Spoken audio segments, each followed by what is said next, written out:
Bismillahirrahmanirrahim.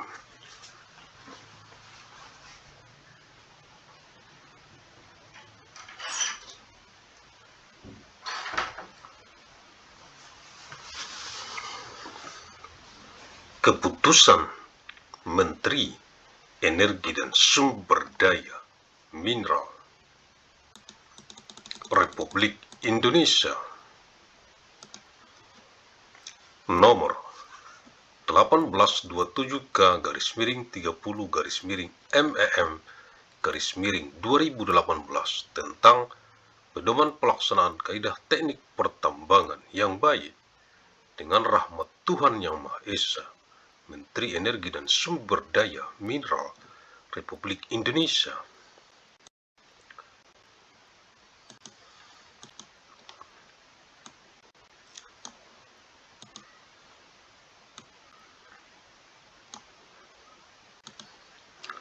Lampiran 2 Keputusan Menteri Energi dan Sumber Daya Mineral Republik Indonesia nomor 1827/30/MEM/2018 tanggal 7 Mei tahun 2018, pedoman pengelolaan teknis pertambangan.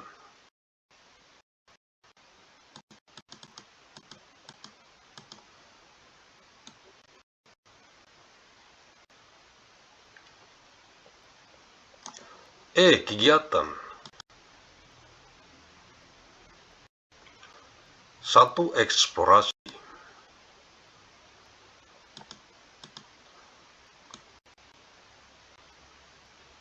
B. Pelaksanaan.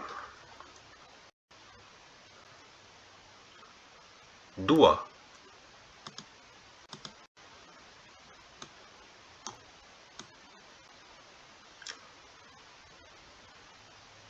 Eksplorasi pendahuluan dan rinci. B. Eksplorasi rinci meliputi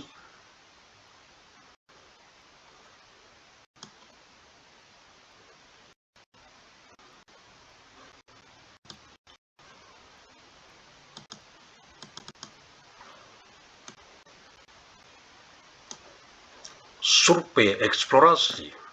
A. Pemetaan topografi.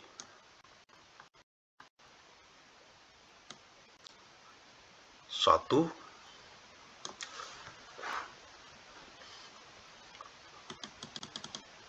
Pemetaan topografi dilakukan menggunakan titik kontrol yang diikatkan ke jaring kontrol horizontal nasional dengan sistem referensi geospasial mengacu kepada instansi pemerintah yang menyelenggarakan urusan pemerintah di bidang survei dan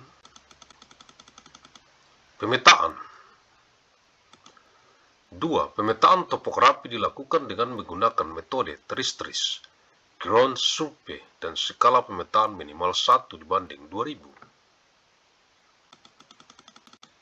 3. Hasil pemetaan topografi disajikan pada peta dengan menggunakan kaidah kartografi yang benar, meliputi toponimi, sistem koordinat, interval kontur, dan informasi tepi.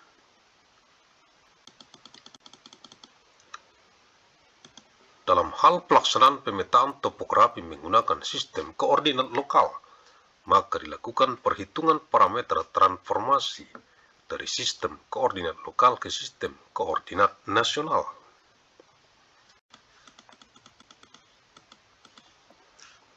5. Pelaksanaan pemetaan topografi dilakukan oleh tenaga teknis pertambangan yang berkompeten di bidang survei teristris, ground survey. 6. Dalam hal pelaksanaan pemetaan topografi dilakukan tidak menggunakan metode survei teristris, ground survey, maka peta topografi dapat menggambarkan elevasi permukaan tanah yang sebenarnya dengan tingkat akurasi tidak lebih dari 1 meter.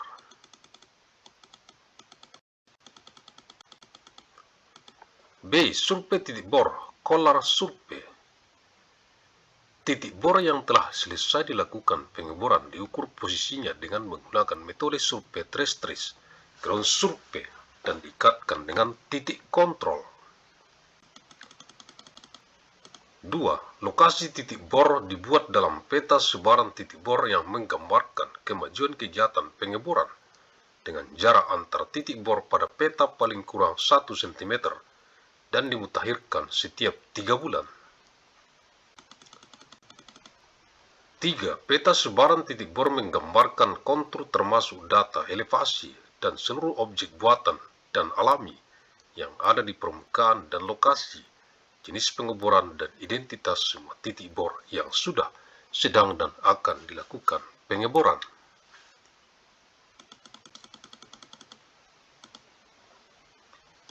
Estimasi sumber daya, pengelolaan data hasil eksplorasi.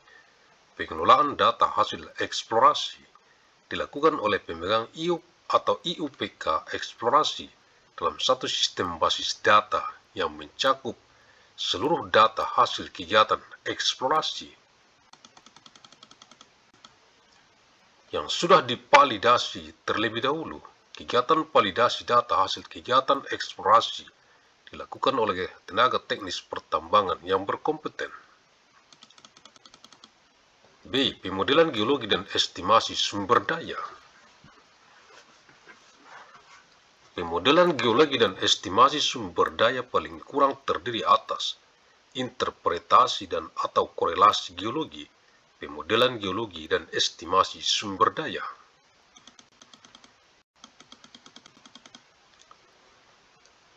Pemodelan geologi dan estimasi sumber daya untuk endapan mineral logam dilengkapi dengan kajian geostatistik. Pemodelan geologi yang paling kurang terdiri atas pemodelan geometri dan dimensi, serta pemodelan kualitas kadar dilakukan berdasarkan hasil interpretasi dan atau korelasi geologi yang paling kurang terdiri atas litologi SEM, struktur geologi, kualitas kadar. Alterasi mineralisasi densitas ukuran blok cell size untuk mineral dan atau fenomena geologi. 4. Estimasi sumber daya paling kurang dipalidasi dengan data sampel komposit yang berada pada blok tersebut. 5. Estimasi sumber daya mengacu pada SNI 5015-2011 dan perubahannya untuk batubara SNI 4726-2011 dan perubahannya untuk mineral. Estimasi sumber daya dilakukan oleh orang yang berkompeten.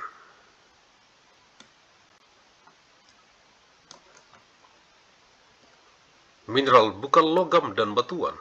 Ketentuan umum, pemegang IUP atau IUPK eksplorasi mineral bukan logam dan batuan melaksanakan kegiatan eksplorasi. Eksplorasi pendahuluan untuk mineral bukan logam dan batuan dapat melakukan prospeksi, survei tinjau mineral bukan logam dan batuan. Survei tinjau paling kurang terdiri atas pendataan singkapan dan pengambilan contoh. Hasil kegiatan survei tinjau digambarkan dalam peta situasi dan skala paling kurang 1:500 untuk luas WIUP kurang dari 1 hektar, 1:1000 untuk luas WIUP lebih dari 1 hektar, dan 1:5000 untuk luas WIUP lebih dari 200 hektar. Teknik eksplorasi mineral bukan logam dan batuan. Teknik eksplorasi dalam eksplorasi rinci dapat dilakukan dengan penyelidikan geofisika dan penyelidikan geokimia. Dalam hal eksplorasi, melakukan pengeboran paling kurang dapat mewakili kondisi geologi bawah permukaan dan sesuai kebutuhan. Dalam hal pengembangan tambang, kuari batu gamping untuk industri semen dan atau dolomit dilakukan penyelidikan geofisika. Dalam hal mineral bukan logam difungsikan untuk kebutuhan industri, maka dilakukan analisis kimia batuan. Dalam hal batuan difungsikan untuk kebutuhan konstruksi dilakukan uji sifat fisik dan mekanik sesuai peruntukan. Contoh batuan untuk analisis kimia serta uji sifat fisik dan mekanik diambil dari batuan yang segar dan tidak dipengaruhi oleh oksidasi. Contoh mineral lembung seperti kaolin, montmorillonit, bentonit, dan sejenisnya dilakukan analisis kimia dengan metode X-ray fluorescence CRISPR-If. Contoh zeolit dilakukan analisis kimia untuk mengetahui kemampuan tukar kation. Dalam melakukan pemetaan topografi dilakukan dengan menggunakan metode terestris dengan skala paling kurang 1:500 untuk luas WUUV kurang dari 1 hektar, 1:1000 untuk luas WUUV lebih dari 1 hektar, dan 1:5000 untuk luas WUUV lebih dari 200 hektar. Estimasi sumber daya mineral bukan logam dan batuan. Estimasi sumber daya dapat dilakukan dengan metode konvensional berdasarkan luasan area prospek. Pernyataan sumber daya dan cadangan, resources and reserve statement, mineral dan batu bara, rekonsiliasi data sumber daya dan cadangan disusun, dilakukan setiap tahun, dan rekonsiliasi tersebut selesai pada bulan Juli. Memegang IUP dan IUPK dalam waktu paling lambat 15 hari sejak rekonsiliasi memberikan pernyataan sumber daya dan cadangan kepada Menteri melalui Direktur Jenderal atau Gubernur sesuai kewenangannya. Pencatatan di bursa saham listing, pemegang IUP dan IUPK menyampaikan pernyataan sumber daya dan cadangan yang akan dicatatkan di bursa saham listing kepada Direktur Jenderal atau nama atas nama Menteri. Tanggung jawab dan tanggung gugat terhadap suatu pernyataan sumber daya dan cadangan berada pada orang yang berkompeten dan pemegang IUP dan IUPK.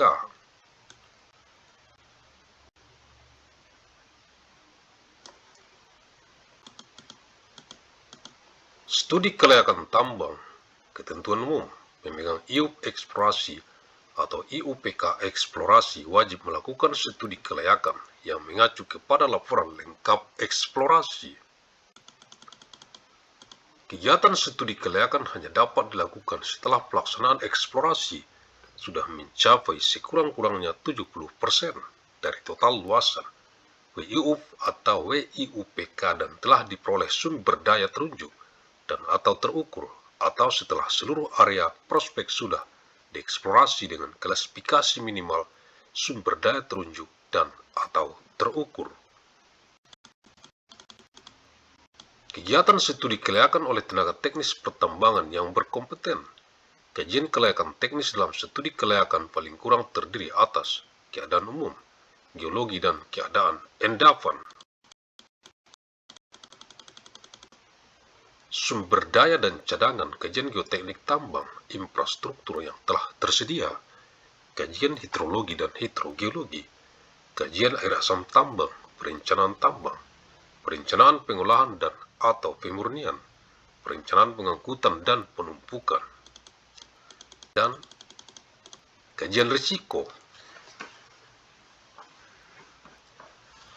Keadaan umum paling kurang terdiri atas peta administrasi yang dapat menunjukkan secara detail dan jelas lokasi WIUV dan jalan menuju lokasi serta situasi sekitarnya. Peta tata guna lahan pada WIUP, akses menuju WIUP, keadaan iklim daerah, infrastruktur yang sudah ada di area WIUP dan sekitarnya, dan morfologi area WIUP dan sekitarnya.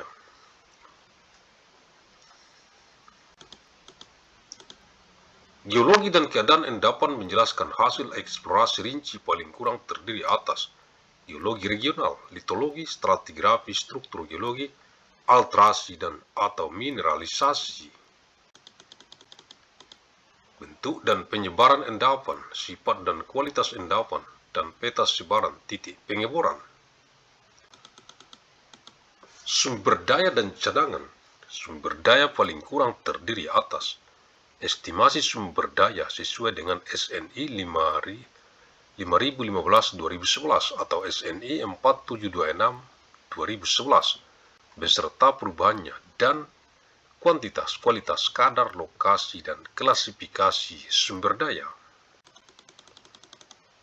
2. Cadangan paling kurang terdiri atas estimasi cadangan sesuai dengan SNI 5015-2011 atau SNI 4726-2011 beserta perubahannya.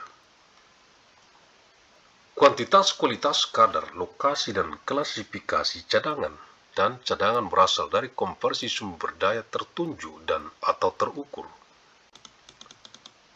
Pelaksana estimasi sumber daya dan estimasi cadangan, estimasi sumber daya wajib dilakukan oleh orang yang berkompeten.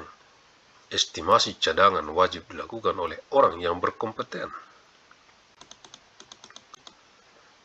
Geoteknik tambang paling kurang terdiri atas A. Penyelidikan geoteknik yang meliputi jumlah, kedalaman, dan lokasi pengeboran inti, deskripsi litologi, preparasi contoh geoteknik, pengukuran dan analisis struktur geologi, kegempaan, pengaruh peledakan, serta hasil penyelidikan hidrologi dan hidrogeologi. Pengujian contoh geoteknik yang meliputi laboratorium pengujian dan hasil dari uji sifat fisik dan sifat mekanik contoh.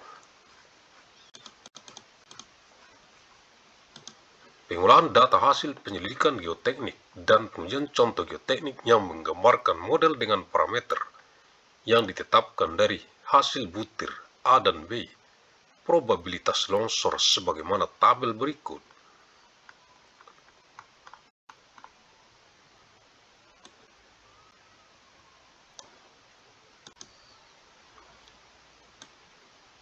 Tabel 1, nilai faktor keamanan dan probabilitas longsor lereng tambang.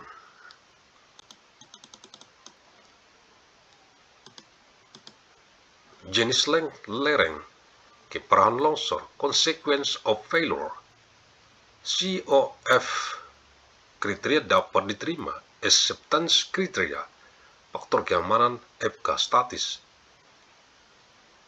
min, faktor keamanan FK dinamis, min, probabilitas longsor, probability of failure, maksimal, VOF,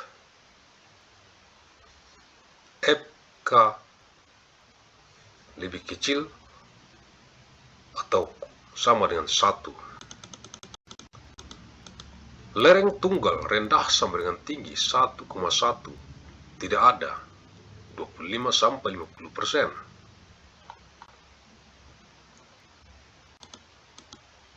Interram rendah 1,15 sampai 1,2, 1,0 25%, menengah 1,2 sampai 1,3, 1 20%, tinggi 1,2 sampai 1,3, 1,1 10%. Lereng keseluruhan rendah 1,2 sampai 1,3, 1,0 15 sampai 20%, menengah 1,3, 1,5 10%, tinggi 1,3 sampai 1,5, 1,1 5%.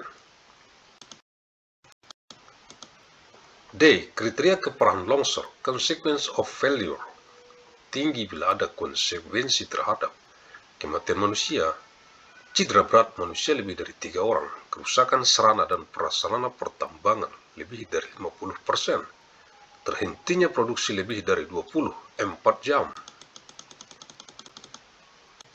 cadangan hilang dan tidak bisa diambil, dan atau kerusakan lingkungan yang berdampak sampai keluar wilayah IUP termasuk permukiman. Menengah bila ada konsekuensi terhadap cedera berat manusia.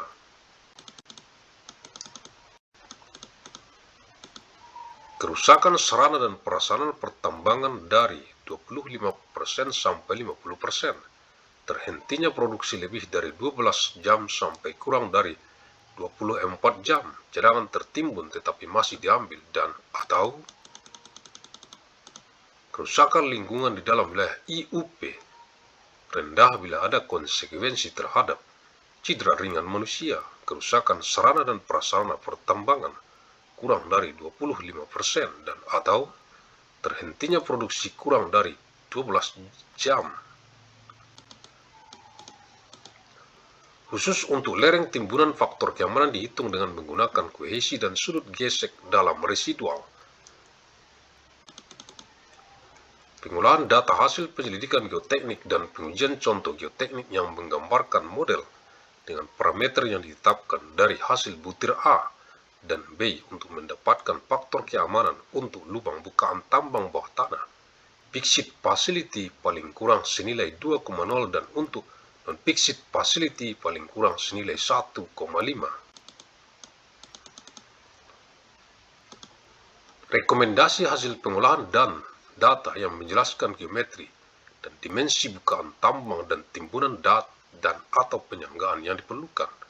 Rekomendasi rencana pemantauan yang dilakukan untuk menilai kestabilan bukaan tambang. Dalam hal penyelidikan geoteknik dilakukan untuk tambang bawah tanah, dilakukan pengklasifikasian massa batuan.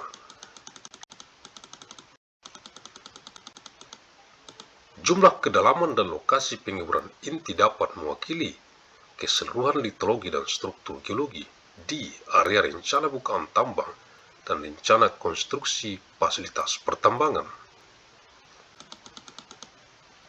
Kegempaan meliputi koefisien gempa Peak Ground Acceleration sesuai dengan SNI 1726-2012 dan perubahannya.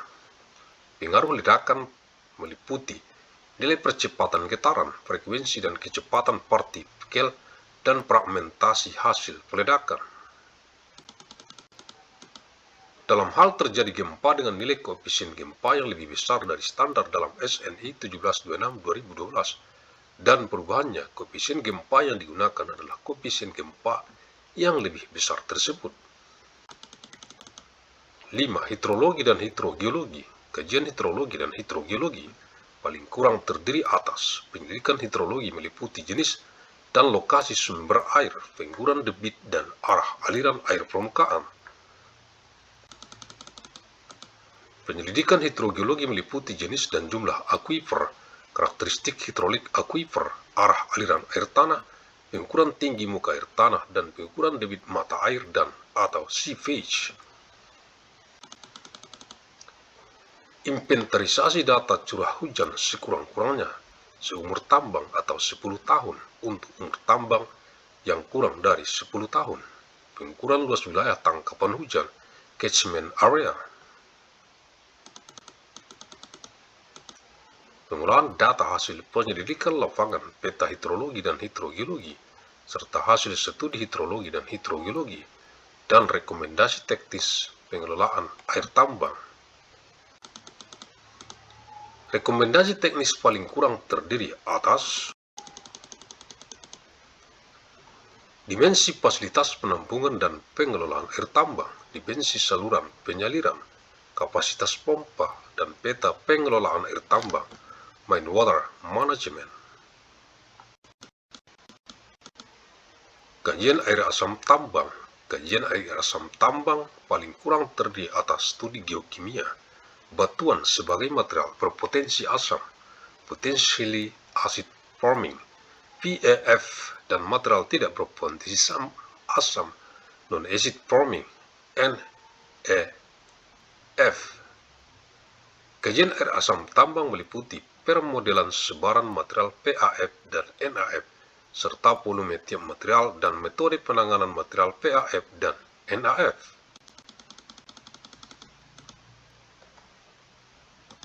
Studi geokimia batuan dimulai sejak kegiatan eksplorasi. Pengambilan sampel untuk studi geokimia batuan dilakukan melalui pengeboran eksplorasi dan atau geoteknik.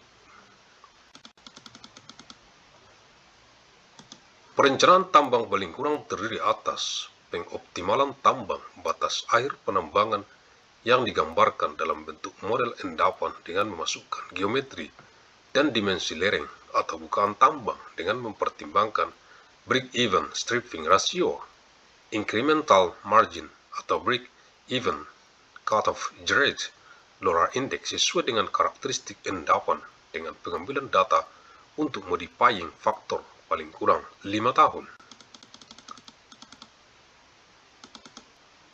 Sistem dan metode penambangan yang sesuai dengan kondisi spasial dan geoteknik, endapan, pertimbangan lingkungan, tambang, dan teknologi. Penambangan, desain penambangan yang menggambarkan geometri dan dimensi bukaan tambang, geometri dan dimensi, serta kapasitas timbunan berdasarkan kajian daya dukung dasar timbunan, desain jalan tambang, dan SR atau COG.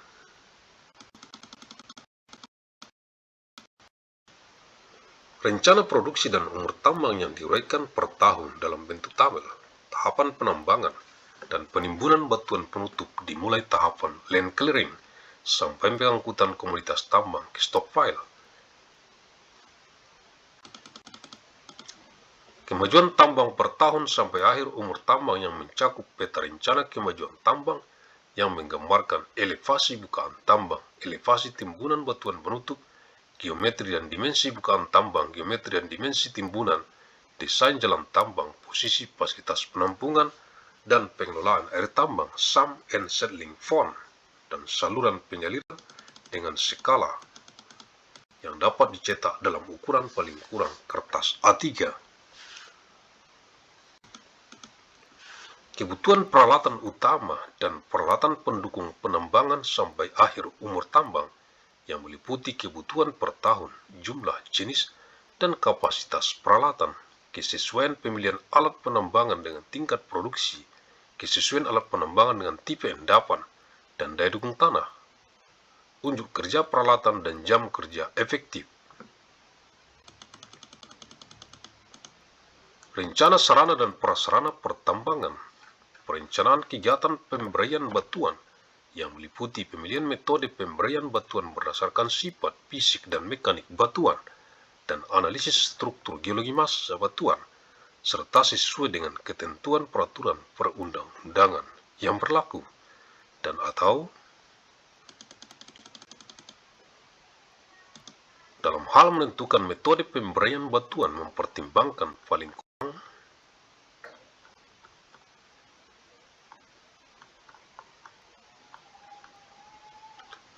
metode gali bebas free digging untuk batuan yang memiliki nilai Unaxial Compressive Strength UCS kurang dari 1,5 megapascal dengan Geological Strength Index GSI kurang dari 50 atau kecepatan seismik massa batuan kurang dari 450 meter per detik.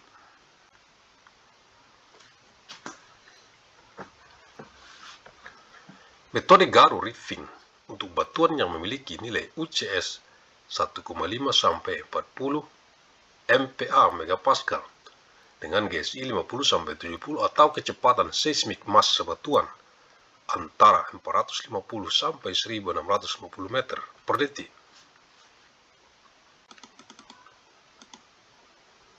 Metode pengeboran dan peledakan drilling and blasting untuk batuan yang memiliki nilai UCS lebih dari 40 megapascal dengan GSI lebih dari 70 atau kecepatan seismik massa batuan lebih dari 1650 meter per detik, serta mempertimbangkan reaktivitas batuan, batuan panas, hot rock, hot ground, bahaya kelistrikan, ground reactivity, jumlah dan spesifikasi peralatan, geometri dan dimensi pola peledakan, jenis bahan peledak, fragmentasi hasil peledakan, rencana pemantauan efek peledakan yang paling kurang terdiri atas ground vibration, air blast, fly rock, dan foams. Kajian daya dukung dasar timbunan, daya dukung tanah, hidrologi, hidrogeologi, struktur geologi, litologi, dan rekomendasi untuk tindak lanjut terhadap hasil kajian. Rekomendasi untuk tindak lanjut terhadap hasil kajian tersebut meliputi daya dukung dasar timbunan, ground bearing capacity berupa tekanan maksimum yang dapat diaplikasikan ke dasar timbunan. Peta rencana kemajuan tambang dilengkapi dengan tabel yang berisi tahun kemajuan tambang, lokasi luas dan elevasi blok, peralatan penambangan yang terdiri atas unit jumlah dan kapasitas, jarak angkut, dan jumlah overburden, komoditas, dan stripping ratio. Rencana kemajuan tambang dapat dilengkapi simulasi yang menggambarkan kondisi sebenarnya, sampai akhir umur tambang. Rencana stockpile dilengkapi dengan kajian daya dukung dasar timbunan, kapasitas perencanaan, penyaliran, jenis dan ketebalan material bedding.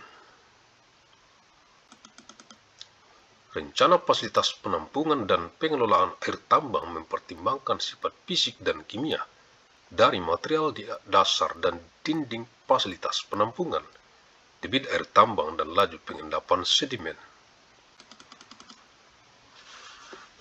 Rencana bangunan sarana dan prasarana pertambangan lokasinya mempertimbangkan daya dukung ground bearing capacity berupa tekanan maksimum yang dapat diaplikasikan ke dasar bangunan serta daya dukung batas ultimate bearing capacity berupa tekanan minimum yang menyebabkan keruntuhan geser shear failure pada tanah pendukung secara cepat ke bawah. Rencana pelabuhan mencakup lokasi stockpile, metode dan peralatan pemuatan dan pembongkaran dan fasilitas penunjang pelabuhan dan sistem pengelolaan air permukaan. Terima kasih. Thank you. Alhamdulillahirabbil alamin.